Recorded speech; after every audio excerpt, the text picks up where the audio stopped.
다음에는 5번 예언 선포로 인한 예레미야의 고난 1입니다. 5. 예언 선포로 인한 예레미야의 고난 1. 제사장인 바스훌은 예레미야가 성전뜰에서 예언하는 말을 듣고서 그를 때리고 성전 북쪽에 있는 베냐민 위쪽 문에 있는 창고에 가두었습니다.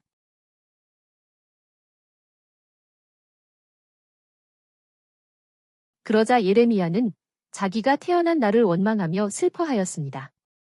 내가 모태에서 죽었어야 했는데 어찌하여 내가 태어나서 고생과 슬픔만 보다가 부끄러운 가운데서 내 인생을 보내는가.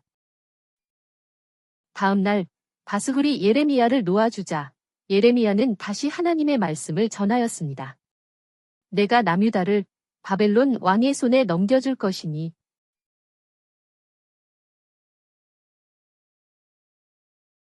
그가 그들을 바벨론으로 끌어가 칼로 쳐서 죽일 것이다.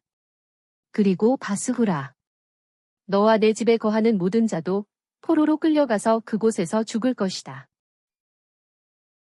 주 하나님, 제가 지도자들의 폭력과 유다의 멸망을 외칠 때마다 하나님의 말씀 때문에 종일토록 수치와 모욕을 당합니다. 내가 하나님의 이름으로 다시는 말하지 않겠다 라고 결심하면 그때마다 하나님의 말씀이 제 마음속에서 불처럼 타오르니 견딜 수가 없습니다. 저는 무리가 수군거리는 소리를 들었습니다. 예레미야를 고발하여라. 우리도 그를 고발하겠다. 저와 친하던 모든 사람도 제가 넘어지기를 기다립니다.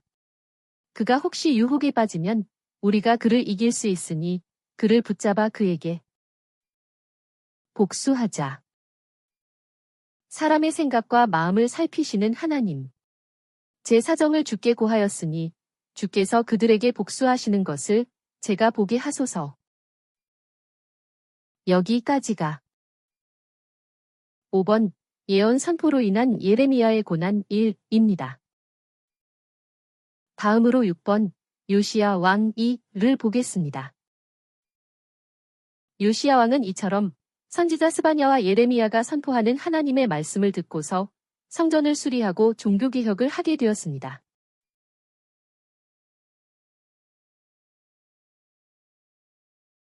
6. 남유다의 왕 요시야 2. 요시야 왕은 통치제 18년에 사람들을 보내 하나님의 성전을 수리하도록 명령을 내렸습니다. 그래서 대제사장 힐기야는 백성이 성전으로 가지고 오는 돈을 감독하는 사람에게 주어 성전을 수리하게 하였습니다. 어느 날 대제사장 힐기야가 성전에서 하나님의 율법책을 발견하였습니다. 요시야 왕은 그 율법책의 말씀을 듣고서는 옷을 찢으며 제사장과 신하들에게 명령을 내렸습니다. 그대들은 가서 이 발견된 책의 말씀에 대하여 하나님의 뜻을 여쭈어 보시오. 그리하여 그들이 여선지자 훌다에게 가서 하나님의 뜻을 물어보자 훌다는 하나님의 말씀을 전하였습니다. 유다 백성은 나를 버리고 다른 신들에게 분향하여 나를 경록해 했다. 그러므로 나의 분노가 예루살렘을 향해 타올라 절대로 꺼지지 않을 것이다.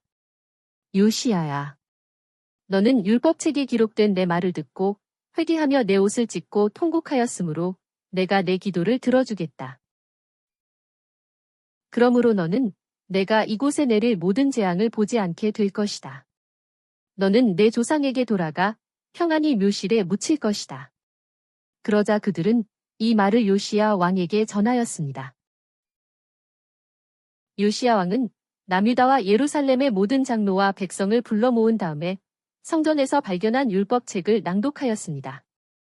그 후 요시야 왕이 하나님을 따르고 그분의 명령과 규례를 지키겠다 라고 맹세하니 모든 백성도 그 언약에 동참하였습니다. 요시야 왕은 대제사장 힐기야와 레위 사람들에게 명령하였습니다. 하나님의 성전에서 바알과 아세라와 하늘의 온갖 별들을 섬기려고 만든 기구들을 성전 안에서 끌어내 예루살렘 밖 기드론 골짜기에서 불태우시오.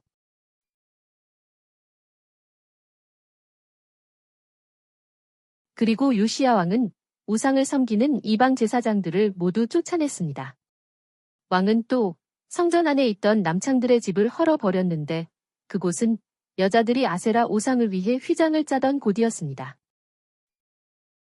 그는 또 흰놈의 아들 골짜기에 있는 도벳을 부정한 곳으로 지정하여 누구도 그곳에서 자녀들을 몰렉에게 불태워 바치는 일을 하지 못하게 하였습니다.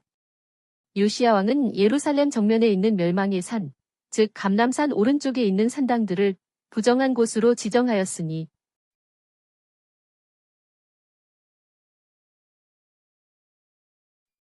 그것은 이스라엘 왕 솔로몬이 시돈 사람들의 우상 아스타롯, 모압의 우상 그모스, 암몬의 역겨운 우상 밀곰을 위해 세운 것이었습니다. 그리고 요시야 왕은 남유다의 성읍에서 모든 제사장을 예루살렘으로 오게 하여 게바에서부터 브엘세바에 이르기까지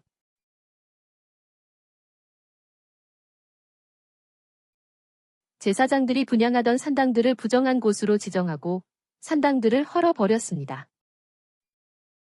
그 후 요시야는 북이스라엘의 므낫세, 에브라임, 납달리 땅의 모든 성과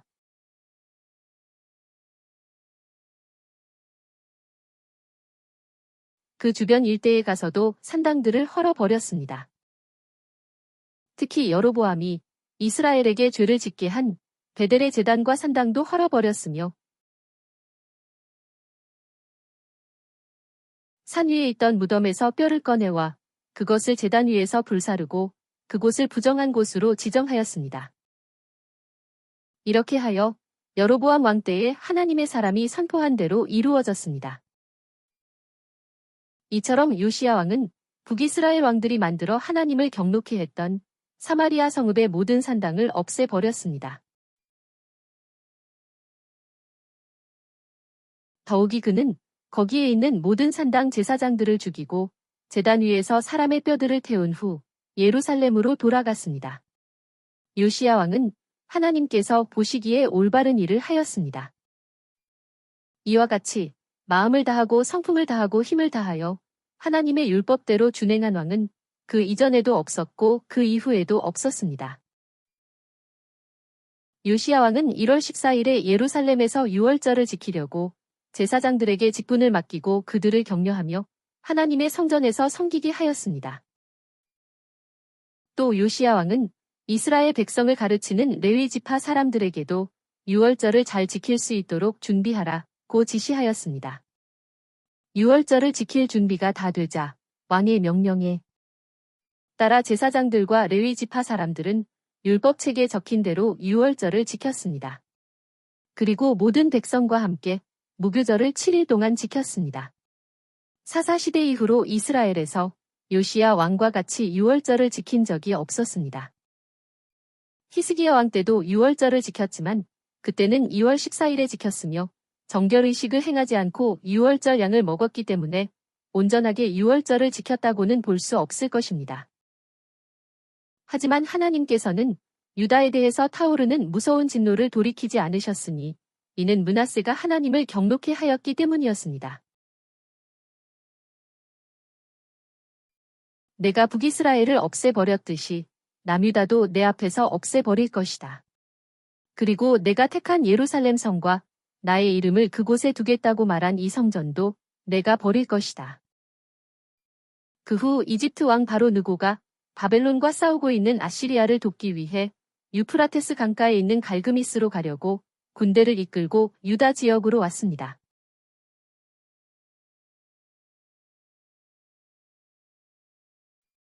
그리하여 요시야 왕도 무깃도 골짜기로 나가 이집트의 느고 이세 왕과 맞서 싸웠지만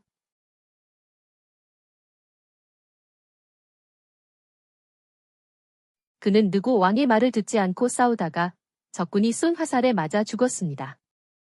예레미야는 요시야를 위하여 애가를 지었으며 남유다와 예루살렘의 모든 백성은 요시야의 죽음을 슬퍼하였습니다. 여기까지가 6번 요시야 왕 2입니다.